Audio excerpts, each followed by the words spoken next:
'లోకా' cinema థియేటర్‌లో చూసే ముందు నేను ట్రైలర్ కూడా చూడకుండా ఎళ్ళాను. ఫస్ట్ టైం చాలా రోజుల తర్వాత టికెట్‌కిచ్చిన ప్రతి రూపాయికి న్యాయం జరిగిందనిపించింది. ఈ కాలంలో పైసా వసూలు సినిమాలు రావడం ఎంత రేరో మనందరికీ తెలుసు. ఇంతకీ ఈ సినిమా నాకెందుకు నచ్చిందో చెప్తా. నేను ఇంతవరకు పాడ్‌కాస్ట్‌లో కవర్ చేసిన ఆల్మోస్ట్ అన్ని టాపిక్స్ ఈ సినిమాలో కవర్ అయినాయి. Fan theories, super heroes, comics, animation, immortality ఇవన్నీ ఈ సినిమాలో ఉన్నాయి. ఇంతకు మించి నేను పెద్ద నీకు స్పాయిలర్స్ కూడా ఇవ్వను. ఈ సినిమాలో నాకు అన్నిటికన్నా బాగా నచ్చిన విషయం ఉన్న ఒక ఫోక్లోర్ని దాని చుట్టూ కొన్ని క్యారెక్టర్స్ డిజైన్ చేసుకుని ఆ క్యారెక్టర్స్కి ఒక సూపర్ హీరో టచ్ ఇచ్చి ఆ సూపర్ హీరోకి ఎందుకు ఆ పవర్స్ వచ్చినాయి, దానికి ఉన్న నెగిటివ్స్ ఏంటి, పాజిటివ్స్ ఏంటి అన్నీ రాసుకుని ఎన్ని పార్ట్స్గా సినిమా తీయాలో ముందే డిసైడ్ అయిపోయి దాన్ని బట్టి స్క్రీన్ ప్లే కూడా రాసుకుని ఇవన్నీ ఇచ్చిన బడ్జెట్లో చేసుకోవడం ఇప్పుడు మలయాళంలో హైయెస్ట్ క్రాసింగ్ ఫిల్మ్ అయింది. ఇందులో నాకు చాలా క్యారెక్టర్స్ నచ్చాయి. అఫ్ కోర్స్ కళ్యాణి క్యారెక్టర్కి థియేటర్లో నేను రిసెప్షన్ చూసినప్పుడు ఈ యాక్షన్ సీక్వెన్సెస్ వచ్చినప్పుడు జనాలు చప్పట్లు కొడుతూనే ఉన్నారు.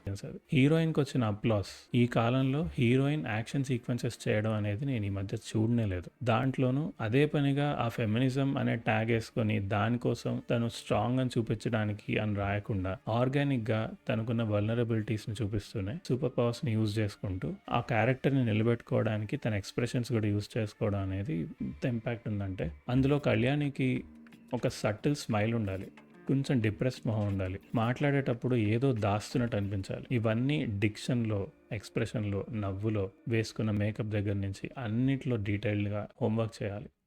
ఇవి అన్ని డిపార్ట్మెంట్స్ కలిసి చేస్తే తప్ప ఈ కాలంలో వచ్చిన సినిమాలో వరల్డ్ బిల్డింగ్ బాగా చేసిన వాళ్ళు ఎవర్రా అంటే ఇప్పుడు మలయాళంలో ఏదైతే తెలుగులో రాజమౌళి సినిమాలన్నింటిలో వరల్డ్ బిల్డింగ్ చాలా బాగుంటుంది. సో బాహుబలి తర్వాత వచ్చిన సినిమాలన్నింటిలో నేను గమనించిన విషయం ఏంటంటే వరల్డ్ బిల్డింగ్ అందరూ ట్రై చేస్తున్నారు. They are all trying to make universes out of their stories. దీని అర్థం ఏంటంటే people have started noticing the importance of universes, cinematic universes. ఇవన్నీ ఒకప్పుడు హాలీవుడ్లో మాత్రమే జరుగుతాయి, హై బడ్జెట్ మూవీస్లో మాత్రమే జరుగుతాయి అనుకునేవాడిని.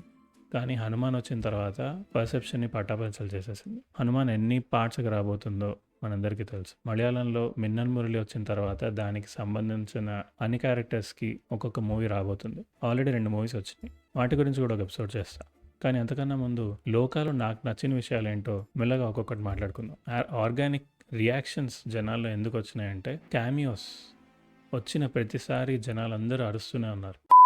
అండ్ అదర్ తమిళ డైరెక్టర్స్ వాళ్ళందరూ చేసిన సినిమాల్లో కూడా క్యామియోస్ వచ్చినాయి, కానీ ఫోర్స్ఫుల్గా అనిపించినాయి. ఆ క్యామియోస్లో వాళ్ళు కాకుండా ఇంకెవరు వచ్చినా కూడా అంతే అప్లోజ్ రావచ్చు, అంతే సర్ప్రైజ్ అవ్వచ్చు. కానీ ఈ సినిమాలో వచ్చిన ప్రతి క్యామియోకి వెనకాల ఒక బ్యాక్ స్టోరీ ఉంటుంది. ఆ తర్వాత యూనివర్స్లో ప్రతి ఒక్కరికి ఒక ఇంపార్టెన్స్ కూడా ఉంటుంది. అండ్ ఒక చిన్నపిల్ల ఫైట్ సీక్వెన్స్ 5 minutes కంటిన్యూస్గా వస్తే అందరూ కళ్ళప్పగించి చూశారు. Edge of the seat experience. ఇంకోటి లైటింగ్. ఎప్పుడైనా మీరు గేమ్స్ ఆడుంటే కొన్ని సెట్టింగ్స్ ఉంటాయి. ఈ సినిమాలో చాలా వరకు సిటీలో నైట్ షూట్స్ జరుగుతూ ఉన్నాయి. సో తను వ్యాంపైర్ కాబట్టి సిటీలో తిరిగిన ప్రతిసారి తన చుట్టూ నియాన్ లైట్స్ ఉంటాయి. ఆ నియాన్ లైట్స్ చూసినప్పుడు నాకు ఖచ్చితంగా గేమ్స్ ఆర్ యానిమే సెట్టింగ్ లాగా అనిపించింది. ఇది ఒక రకంగా ఫ్యూచరిస్టిక్గా ఉంది, అలానే కాంటెంపరీగా ఉంది, టెక్నో వైబ్స్ ఉన్నాయి. అండ్ బీజిఎం జేక్స్ బుజాయ్ అదరగొట్టాడు, మామూలుగా లేదు. ప్రొడక్షన్ డిజైన్ ఎంత క్వాలిటీ ఉందంటే కొన్ని 100 కోట్లు పెట్టినా కూడా కొన్ని లాంగ్వేజెస్లో ఇట్లాంటి సినిమాలు తీయలేరు, ఎస్పెషల్లీ హిందీలో. ఎందుకంటే అనవసరమైన ఖర్చులు వాళ్ళు పెట్టరు. వచ్చిన బడ్జెట్లో ప్రతి రూపాయిని వాళ్ళు వాడుకుంటారు.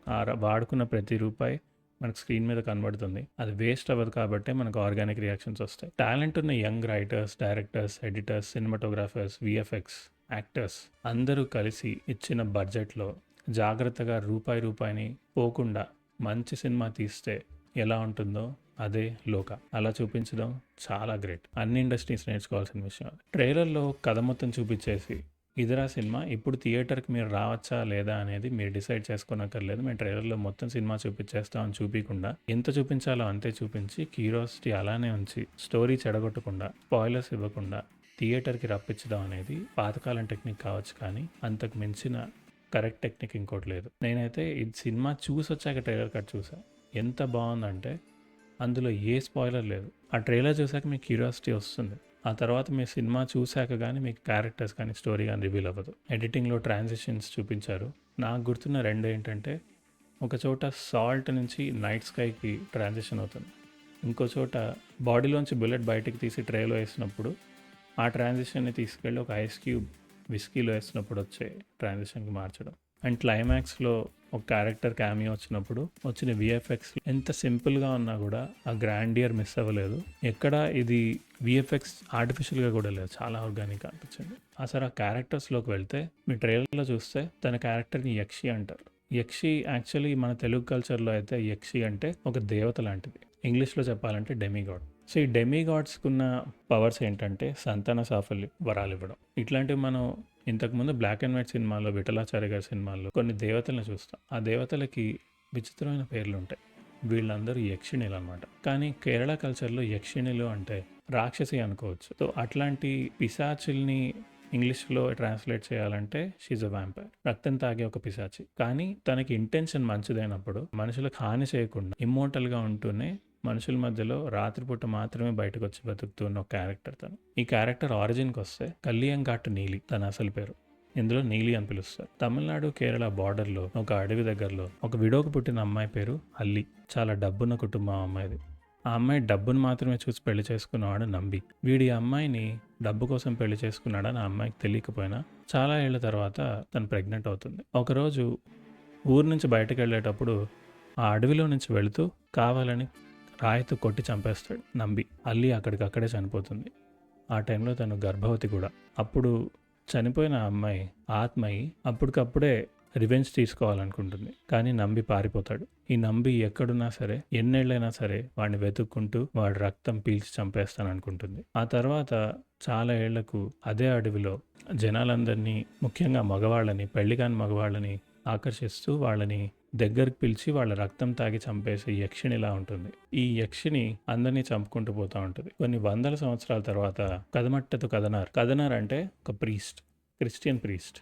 13th 14th సెంచరీలో ఒక క్రిస్టియన్ ప్రీస్ట్ ఈ నీలిని పట్టుకొని తనని వశం చేసుకోవాలనుకుంటాడు. ఈ కథనర్కి నీలికి మధ్యలో ఒక క్యాట్ అండ్ మౌస్ గేమ్ లా తయారవుతుంది. ఆ అడ్వెంచర్స్ అన్ని కేరళలో ఒక సీరియల్ లాగా, సినిమా లాగా తీశారనమాట. సో ఇప్పుడు ఈ సినిమా చూడడానికి వచ్చిన మలయాళీ అందరికీ ఆల్రెడీ నీలి అండ్ కథనర్ గురించి తెలుసు. సో వాళ్ళకి నాస్టాల్జియా కూడా హిట్ అవుతుంది ఈ సినిమా చూసేటప్పుడు. అదేమీ లేకుండా కూడా మనకు మజా వస్తుందంటే స్టోరీ ఎంత కొహెరెంట్గా ఉందో ఆలోచించండి. అట్లానే నాకు నచ్చిన ఇంకో విషయం ఏంటంటే ఒకే ఒక చిన్న కథకు చుట్టూ కొన్ని క్యారెక్టర్స్ని డిజైన్ చేసుకుని మీరు ఇప్పుడు చూడబోయే క్యామియోస్ కూడా చాలా ఇంట్రెస్టింగ్గా ఉంటాయి. వీటన్నిటికీ బ్యాక్ స్టోరీ కూడా ఉంటుంది. వాటి గురించి సినిమా రిలీజ్ అయిన తర్వాత మళ్ళీ కొన్ని థియరీస్కి ఒక ఎపిసోడ్ చేస్తాను. ఆ ఎపిసోడ్లో మాట్లాడుకుందాం. జియో హాట్స్టార్లో లోకా స్ట్రీమ్ అవబోతుంది, ఖచ్చితంగా చూడండి. Stay tune for other episodes.